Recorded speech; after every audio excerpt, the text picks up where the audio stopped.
Hindi inakala ng pamilyang ito na sa isang iglap lang, mawawala na sa kanila ang minamahal nilang ina at asawa. Nakaranas ito ng karumal-dumal at brutal na pagkamatay dahil lamang sa 2 taong gustong makakuha ng pera para sa kanilang mga bisyo. Magandang araw at welcome mga kakwentuhan. Sa mga taong mahilig sa mga true stories, true crime at kakaibang kwento, please subscribe and turn on ang notification bell para lagi kayong updated sa ating mga video. Simulan na natin ang kwento.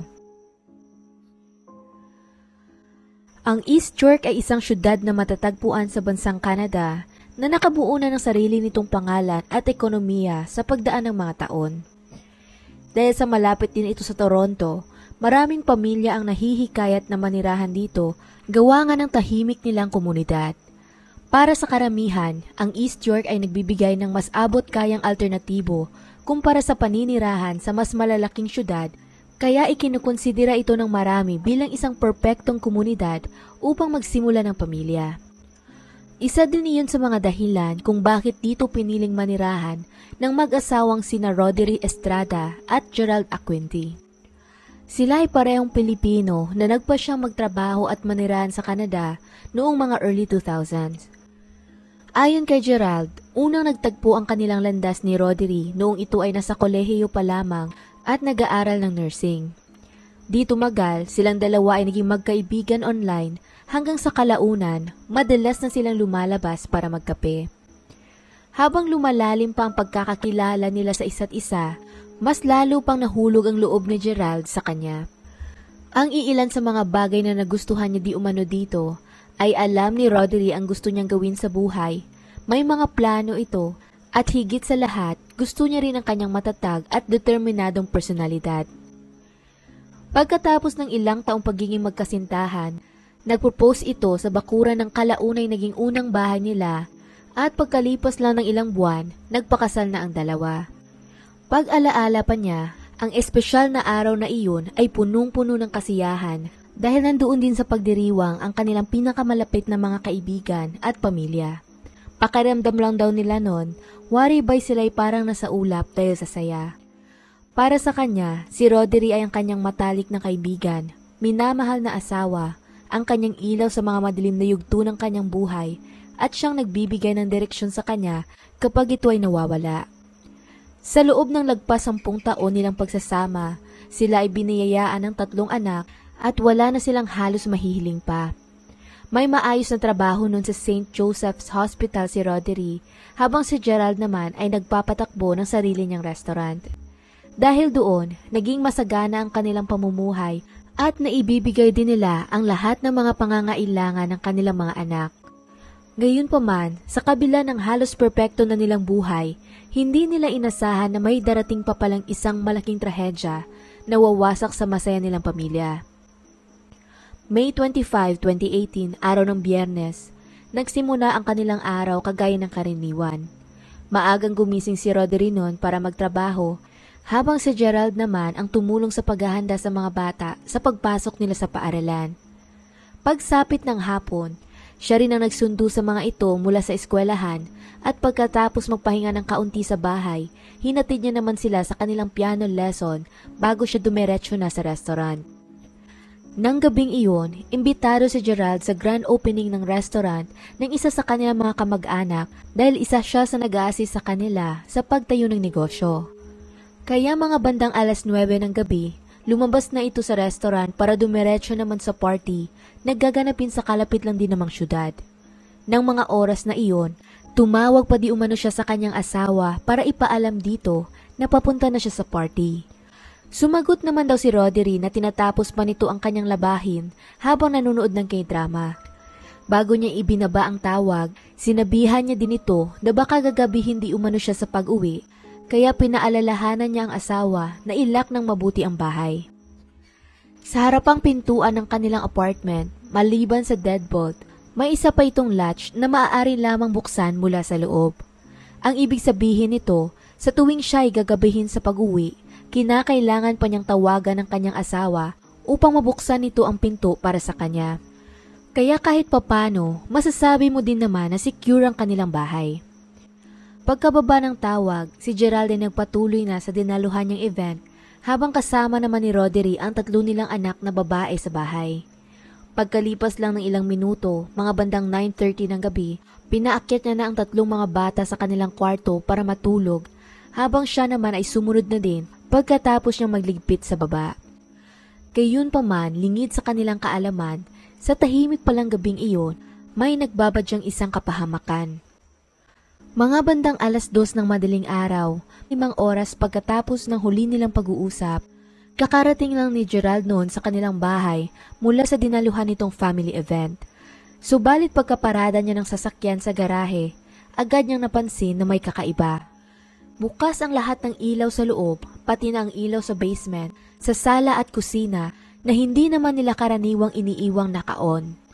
Nagtataka man, nagpasya na lamang itong maghintay sa harap ng pinto habang tinatawagan ang telepono ng kanyang asawa para mapagbuksan siya nito. Gayunpaman, sa kabila ng ilang beses niyang pagsubok na makontak ito, hindi talaga niya sinasagot ang telepono. Pagkatapos noon, nagdesisyon na lang siyang i-check ang pintuan sa gilid at doonan niya nakita na ito'y mukhang sinira. Maging ang isa pang pintuan sa loob na siyang daanan papasok sa bahay mismo ay nakatanggal na rin mula sa doorframe. Pagkakita niya noon, agad siyang nagpanik at nakaramdam ng nerbiyos, kaya mabilis itong umakyat sa ikalawang palapag para tingnan ang bawat kwarto. Una niyang chinek ang kwarto ng kanilang panganay at ikalawang anak, at pagkatingin niya sa loob, pareho namang tahimik na natutulog ang mga ito. Pagkatapos noon, sunod naman niyang pinuntahan ang kwarto ng bunso at nakahinga rin siya ng maluwag pagkakita niyang nasa maayos din itong kalagayan. Ang pinakahuli niyang tiningnan ay ang master's bedroom kung saan naman sila natutulog na mag-asawa. Pagkabukas niya ng pinto, ang unang bumungad sa kanya ay ang kanyang asawang tinakpan ng kumot. Ang buong kwarto ay medyo makalat at puno ng dugo, kaya alam niya na kaagad na may hindi magandang nangyari. Pagkaalis niya ng kumot na nakatakip sa kanyang asawa, doon na niya nakita ang sobrang bugbog na mukha nito. Maliban pa doon, napansin niya rin na wala na itong pambabang damit, duguan at hindi na gumagalaw. Habang natataranta at nakakaramdam ng matinding takot, tumawag kaagad siya ng 911 at halos nagsisigaw na ito sa telepono habang humihingi ng tulong. Nang puntong iyon, nagising na ang kanyang mga anak dahil sa ingay, pero agad niya itong sinabihan na huwag pumasok sa kwarto dahil ayaw niyang makita ng mga ito sa ganoong kalagayan ang kanilang ina. Naging magulo ang mga sunod na tagpo at sinabayan pa ito ng pag-iyak ng mga bata. Gayunpaman, sinunod naman nila ang utos ng kanilang ama at muling bumalik na lamang sa kwarto. Samantala, habang naghihintay naman sa pagdating ng mga paramedics, sinubukan pa ni Gerald na i-CPR ang kanyang asawa, pero ayon sa kanya, kinailangan pa daw nitong tanggalin ang mga ngipin nito mula sa loob ng kanyang bibig dahil nasira na ang mga ito. Bukod pa doon, wasak na rin daw ang ilong at panga ng kanyang asawa. Isa daw iyong bangungot na kailanman hindi niya inaasahang mangyari. Pagkaraan lang ng ilang minuto, dumating din ang mga paramedics kasama ng ibang kapulisan sa kanilang tahanan, pero sa kasamaang palad, wala na talaga silang magawa pa para iligtas si Roderick dahil ilang oras na itong patay. Ayon pa sa mga unang rumisponding officers, ang isang bagay daw na una nilang napansin pagkapasok nila sa kwarto ay ang comforter na maingat na nilagay para takpan ang bintana na nakaharap sa daanan. Ang pumasok di umano sa kanilang isipan noon, mukhang pinagplanuhan talaga ng maigi ang krimen. Dagdag pa doon, nakita din nilang hinila palabas ang mga drawers mula sa cabinet na maaaring nagpapahiwatig ng pagnanakaw. At dahil inalis din ng mga salarin ang pambabang kasuotan ng biktima, tinitingnan rin nila ang posibilidad na baka ito'y pinagsamantalahan. Subalit ang pinakamalaking katanungan pa rin sa isipan ng lahat ng puntong iyon, sino ang mga halangang kaluluwa na pumatay sa butihing ina na ito? Upang masagot ang tanong na iyon, pagkatanggap nila ng search warrant kinabukasan, agad silang nagsimula ng investigasyon sa tahanan ng pamilya Acquinte. Isa sa mga unang bagay na napansin nila ay na ang bahay pala ay kasalukuyang under construction dahil pinapaayos di umano ng mag-asawa ang kanilang basement para gawin sana itong entertainment area. Dahil doon, madalas na nakaiwang bukas ang mga bintana sa basement para sa ventilasyon at para na rin makapasok ang hangin. Samantala sa labas ng bahay, nakita naman nilang tinanggal din ang screen frame ng bintana sa basement at basta na lang itong iniwan sa daanan. Kaya naisip nila na siguradong doon dumaan ang mga salarin para makapasok sa loob. Dagdag pa sa mga bagay na ito, may natagpuan din silang mga bakas ng sapatos sa labas hanggang sa loob ng bahay. Gawa ng maalikabok noon sa basement, nang dumaan doon ang mga salarin, kumapit ang mga buhangin at alikabok sa kanilang mga sapatos at ito'y nag-iwan ng malinaw na footprints sa buong bahay. Iyon din ang ginamit nilang basehan para masundan ang paggalaw ng mga ito sa loob. Dinala sila ng mga bakas mula sa kusina kung saan dumaan ang mga suspect paakyat mula sa basement hanggang sa sila ay nakarating sa sala. Pagkatapos magpaikot-ikot doon, umakyat naman ang mga ito sa ikalawang palapag kung nasaan ang mga kwarto. Ayon pa sa mga detectives, malamang hindi di umano nila inaasahan na may mga tao sa loob, kaya nang magising si Roderick, inatake nila ito gamit ang isang bakal sa pagkataranta. Pinapatunayan din iyon ng mga nakita nilang bakas ng dugo sa headboard ng kama, sa may side table, cabinet at pati na rin sa bedsheet. Bukod pa doon, sa paanan din ng higaan, may nakita silang isang crowbar. May haba itong mga 18 inches at may bigat na mga nasa 2.2 kilos. May nakita rin sila mga bahid ng dugo sa crowbar, kaya malaki ang posibilidad na baka iyon ang ginamit na armas ng mga suspect para patayin ang Pinay. Ayon din kasi sa resulta ng autopsy report ng biktima, ang ikinamatay di umano nito ay blunt force trauma dahil sa paulit-ulit na paghampas sa kanyang ulo ng isang matigas na bagay. Maliban pa sa pag-iimbestiga sa loob ng bahay, sinuri din ng mga detectives ang mga imburnal sa area at may nahanap din silang isa pang bakal doon na pinaghihinalaan rin nilang dala-dala ng mga salarin. Agad nilang sinwab ang parehong mga ebidensya para makakuha ng kahit anong DNA evidence at pinadala nila iyon sa laboratorio para sa analysis. Gayon din ang ginawa nila sa mansyang nakuha nila sa brown na bedsheet sa kwarto kung saan naganap ang krimen. Sa pagpapatuloy din ng kanilang investigasyon, kinolekta nila ang lahat ng mga ebidensyang nakita nila sa loob ng kwarto at sala at maigi din nilang sinuri ang bawat sulok nito para sa mga fingerprints. Sa isa sa mga bintana sa kusina, may natagpuan silang fingerprint sa isang sulok ng window frame at kalaunan pagkasagawa nila ng analysis, napag-alaman nilang nagmula pala ito sa isang hinlalaki. Base din sa posisyon ng fingerprint, mukhang nangyari ito nang binuksan ang bintana mula sa labas kapag wari ba'y sinusubukan mong sumilip sa loob. Siguro, ginawa daw iyon ng isa sa mga salarin upang tingnan ang loob ng bahay at para makita na rin kung may pwede ba silang nakawing mga mamahaling bagay doon. Sa kabuuan, mga 46 na fingerprints ang natagpuan nila sa buong bahay at isa yun sa pinakamahalagang naging bahagi ng pagsulba sa kaso. Pagkakumpara nila sa bawat isa sa mga ito sa kanilang database, may nakuha silang match para sa isa sa mga fingerprints. Ayon sa system, ito ay pinagmamay-ari ng 23 years old na binata na nagngangalang Justin Murillo. Si Justin ay ilang beses nang nasangkot sa paglabag ng batas kaya may record na ito sa database ng pulisya. Di tumagal, nagawa naman itong mahanap kaagad ng mga homicide detective at pagkaraan lang ng 48 hours mula nang nakuha nila ang mga fingerprints, naaresto na nila ito kaagad noong May 29, 2018. Dinala nila ito sa South Detention Center at alam din naman niyang inaresto siya dahil sa kasong first-degree murder. Pero nang sinubukan na nila itong kausapin, tumanggi naman itong magsalita at itinanggi niya rin na siya ay sangkot sa kahit anumang kaso ng pagpatay. Gayunpaman, nang tiningnan na nila ang criminal history nito, nakita nilang dati na rin pala itong nasangkot sa iilang kaso ng robbery, pagbabanta at pagpalya sa pag-comply sa kanyang probation. Sa katunayan, 2 buwan bago ang nangyaring pagpatay, inaresto din ito sa isang kaso dahil sa kanyang bayolenteng pagwawala sa downtown ng Toronto nang may dala-dalang crowbar at tubo. May hinampas itong 3 tao at nagtamo pa nga ang isang babaeng biktima ng sobrang malalang pinsala sa muka.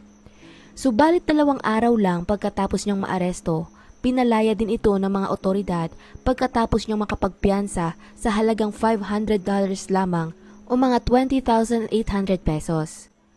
Gayunpaman, isa sa mga kondisyon ng kanyang paglaya ay na bawal itong humawak o magkaroon ng kahit anumang armas. Pero syempre, pagkaraan lang ng isang linggo, muli na naman itong inaresto dahil sa paglabag niya sa mga kondisyon ng kanyang piyansa. Nang mga panahong namang iyon, meron naman itong binugbog ng security guard. Pero muli sa ikalawang pagkakataon, pinalaya pa din ito kalauna ng mga otoridad pagkatapos niya magbayad ng piyansa. Noong araw na ito'y inaresto ng mga otoridad dahil sa kasong first-degree murder, may nakuha silang iilang cellphone mula sa kanya. At importante iyon sa mga detectives dahil ng puntong iyon wala pang nakakaalam na may cellphone na ninakaw mula sa bahay ng pamilya. Dagdag pa doon, may natagpuan din silang dugo sa mga cellphone na sumusuporta din sa kanilang teorya. Sunod naman nilang ginawa, sinubukan nilang tawagan ang mga numero sa bawat telepono at kagaya ng kanilang inaasahan, nag-ring ang bawat isa sa mga ito na nagpapahiwatig na iyon nga ang mga cellphone na nagmula sa tahanan ng mga akwenti. Isang bagay pa na nagtali kay Yustin sa crime scene ay ang suot nitong sapatos ng mga oras na siya hinuli ng mga otoridad. Gamit ang expert analysis, ikinumpara nila iyon sa mga bakas ng sapatos sa loob ng bahay at hindi na rin sila nagulat na 100% nagmatch ang dalawa. Maliban pa doon, ang mismong footprint na iyon ay nasa loob ng kwarto ng biktima na siyang nagpapatunay na ang binata ay nandoon nang nangyari ang pagpatay. Ngunit syempre, sa kabila ng pagkahuli ng unang suspect, alam nilang hindi pa nagtatapos doon ang kanilang paglutas sa kaso. Dahil base sa mga nakuha nilang ebidensya, may isa pang suspect na sangkot sa buong krimen. Nang puntong iyon, muli nilang binalikan ang area sa paligid ng bahay ng pamilya upang tingnan naman ang mga CCTV footage sa mga kalapit na establishmento. At sa pamamagitan nun, natuklasan naman nila na 24 hours pagkatapos ng panloloob sa mga bahay ng akwenti, nakipagkita si Yustin sa kanyang girlfriend sa loob ng isang restaurant. Kaya gamit ang impormasyong iyon, agad nilang hinanap ang girlfriend nito na nakita lang din nila malapit sa parehong area. Nang kinausap na siya ng mga officers, kita daw sa mukha nito ang pagtataka kung bakit siya ini-interview ng mga pulisya. Gayunpaman, naging cooperative naman ito pagkapaliwanag nila na tungkol iyon sa iniimbestigahan nilang kaso ng homicide na sangkot ang kanyang kasintahan. Diretsahan din nila itong tinanong kung may kilala ba siyang pwedeng kasama nito sa tuwing nanloloob siya ng mga bahay at sumagot naman ang isa na ang madalas niya lang daw kasama tuwing siya ay nagnanakaw ay ang kaibigan niyang si David Beck. Dahil doon, nakuha na nila ang pangalan ng ikalawa nilang potensyal na suspect. Nang parehong araw, hinanap din nila ito kaagad at natagpuan naman nila ito sa isang homeless shelter na malapit lamang sa lokasyon ng pinangyarihan ng krimen. Sa kanilang interview dito, mariin niyang itinanggi na may kinalaman siya sa nangyaring panluloob at pati na rin sa pagpatay kay Roderick. At dahil wala pa silang matibay na ebidensya laban sa kanya, hindi nila ito pwedeng arestuhin ng mga oras na iyon. Kaya sa halip, nag-focus na lang muna sila sa DNA evidence na nakuha nila mismo sa katawan ng biktima. Hindi iyon nag-match kay Yustin, kaya may malaking posibilidad na nagmula iyon kay David. Pero upang mapatunayan iyon, kailangan muna nila makakuha ng DNA mula sa kanya. Nakuha nila ito sa pamamagitan ng pagkolekta ng kagagamit niya lang na sigarilyo. Pinadala nila iyon sa isang laboratorio pagkatapos para sa DNA analysis at habang naghihintay sa resulta, nagpasya naman silang obserbahan ang iba pang CCTV footage. Di nga tumagal, nagawa nilang mapagtagpi-tagpi ang kilos ng dalawa noong gabi ng krimen. Halimbawa na lamang sa video na ito, na mataan silang naglalakad sa gilid ng isang kalapit na grocery store mga ilang minuto lang pagkatapos ng pagpatay. Mukhang papunta rin ang dalawa patimog at palayo mula sa crime scene. Pagkalipas ng isang araw, lumabas na ang resulta ng DNA analysis at kinumpirma nga nito na ang similyang natagpuan sa katawan ng biktima ay pagmamay-ari ni David. Dahil doon, wala na silang duda na ito nga ang kasabwat ni Yustin sa paggawa ng krimen at nang wala na sinasayang pa ang oras, agad din nila itong inaresto at dinala sa presinto upang ma-interview. Noong simula, hindi sila masyadong umasang magsasalita ito pero taliwas sa kanilang inaasahan, mas marami pa silang nakuhang impormasyon sa kanya kumpara kay Yustin. We found DNA that belongs to you on this woman's body. How do you explain that? I don't even wish to comment on that. I don't know. Sa kanilang pagsasaliksik naman tungkol kay David, may mga problema din pala ito sa kanyang pamilya. Sa katunayan, ang dahilan kung bakit naninirahan ito sa homeless shelter ay dahil pinalaya siya ng kanyang ama mula sa kanilang bahay.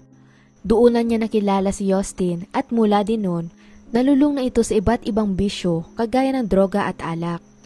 During sa kanyang interogasyon, tinanong din nila ito kung bakit sila nagnakaw ng alak sa isang store noong gabi ng krimen at nagpaliwanag naman ito na umiiwas na kasi siya sa droga. Mas mabuti na raw ang uminom na lamang ng alak kaysa gumamit ng ipinagbabawal na gamot.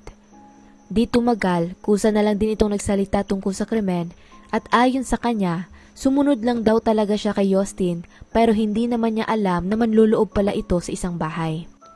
Dagdag pa niya, ideya di umano ni Justin ang pumasok sa isang bahay para kumuha ng mga gamit na pwede nilang nakawin at ibenta. Pagkatapos nun, ikunento niya rin ang mga sumunod na nangyari sa loob ng bahay. So when you went into her bedroom, was she awake or was she just starting to get awake? She was asleep. I don't want to hurt anybody. That's Yeah. not. And then she wakes up. She starts to wake up. She actually sees me. Mm-hmm. And then Yostin comes out of nowhere. Mm-hmm. I turn around, and Yostin comes out of nowhere. Because I wanted to leave, right? The other people in the house didn't wake up? She sees me, and then Yostin hits her. Hits her with what? The crowbar. Is this the one he took from the garage? Yeah. He's like, David, I just killed somebody. Who took her underwear off?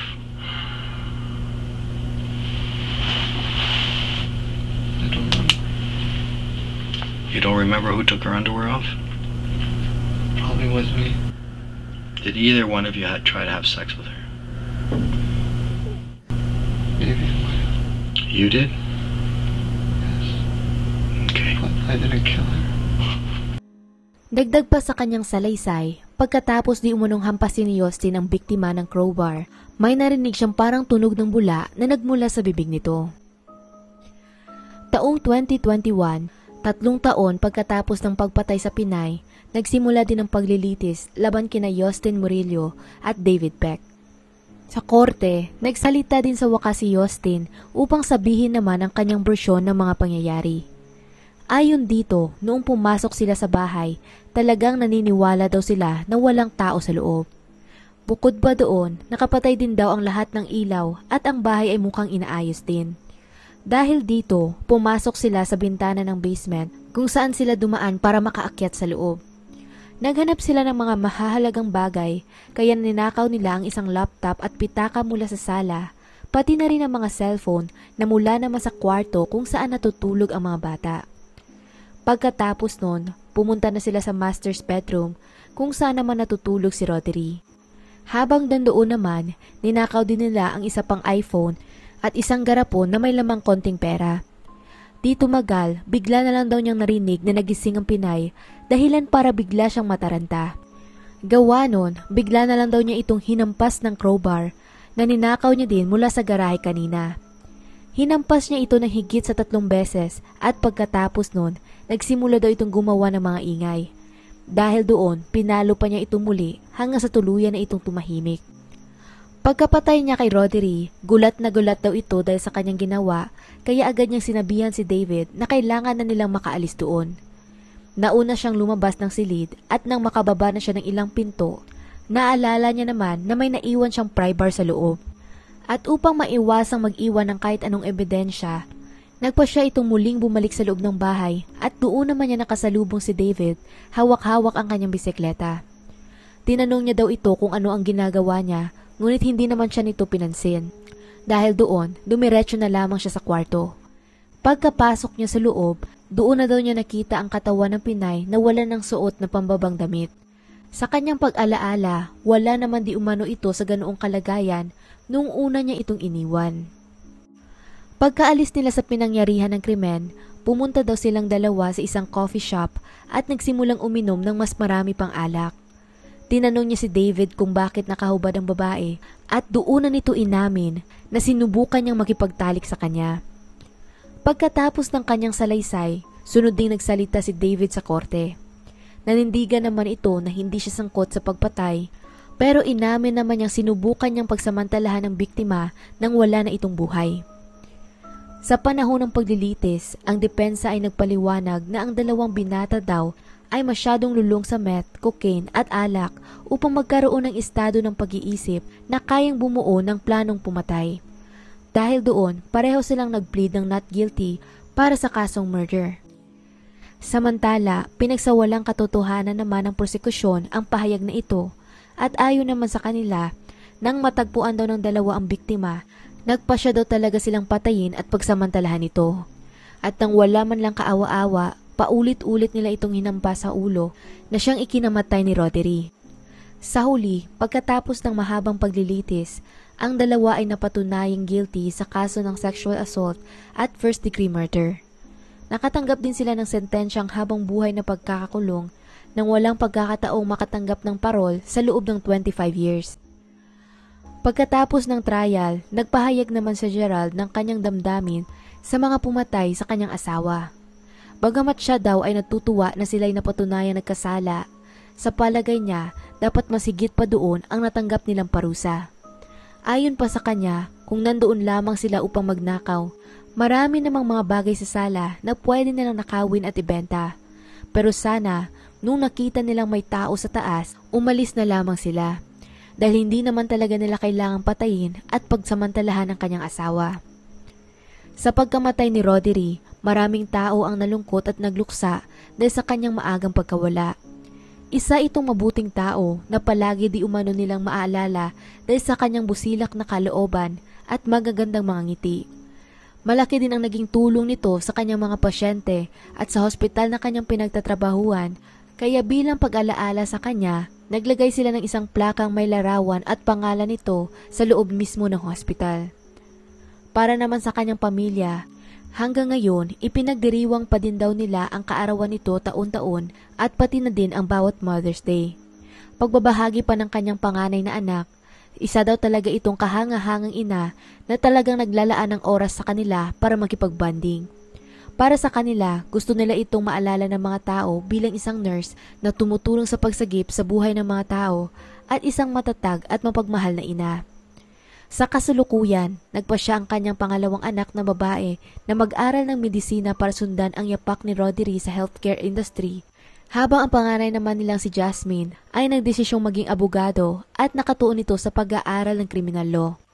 Sa ganitong paraan, gusto nilang ipagmalaki pa rin sila ng kanilang ina kahit hindi na nila ito kasama at gayon din ang ipagpatuloy ang kanyang legasiya. At hanggang dito na lang ang kwento natin para sa araw na to. Anong masasabi ninyo sa kaso? Kung nagustuhan niyo ang video na ito, maaari mong i-check ang ating channel para sa iba pang mga kwento. Muli, salamat sa inyong pakikinig at hanggang sa susunod mga kakantuhan.